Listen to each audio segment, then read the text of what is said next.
Praise the lord. ఈ చిత్రాన్ని మీరు చూస్తున్నారు కదా. కొన్ని బంధాలు రక్తం ద్వారా, కొంతమంది బంధుమిత్రుల ద్వారా మనకి సంబంధాలు కలుస్తాయి. కానీ క్రీస్తు ద్వారా కలిగిన సంబంధం ఈ కుటుంబం. ఈ కుటుంబం మమ్మల్ని పెళ్లికి ఆహ్వానించారు. అన్నయ్య గారు వివాహము చేశారు.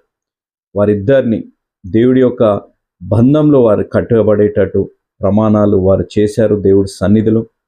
వారిద్దరూ ఆ వివాహము దేవుడికి ఘనంగా మహిమార్థంగా జరిగింది.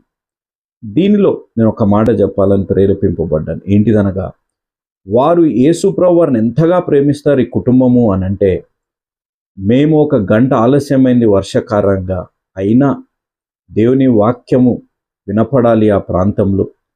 దేవుడు ద్వారా అభిషేకింపబడ్డ వారు ఆ వాక్యం విత్తాలి, వివాహము చేయాలని ఒక గొప్ప ఉద్దేశంతో అక్కడున్న సేవకులు కూడా ఆ గొప్ప అవకాశాన్ని మాకు ఇచ్చారు.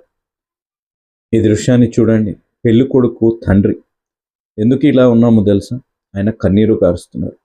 నాన్నగారు రేడియో పరిచర్య ద్వారా ఎంతగానో ఆత్మీయంగా బలపడి ఆయన జీవితంలో క్రీస్తుని తెలుసుకుంటాను, క్రీస్తుని సొంత రక్షకునిగా అంగీకరిస్తానని కూడా ఊహించని పరిస్థితుల్లో నాన్నగారు రేడియో పరిచర్య ద్వారా దేవుని యొక్క అద్భుతమైన వాక్యం, జీవిత వాక్యం విని ఆయన రక్షణ పొంది దేవుని యొక్క సేవలో, దేవుని యొక్క సాక్షిగా ఆయన జీవిస్తూ ఉన్నారు.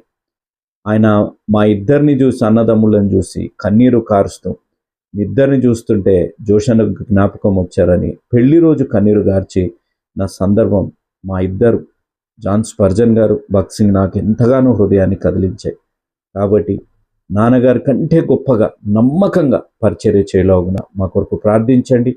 వివాహంలో జతపడ్డ మీ బిడ్డల్ని, రెండు కుటుంబాలని దేవుడు దీవించి ఆశీర్వదించి బలపరచునుగాక. ఆమేన్.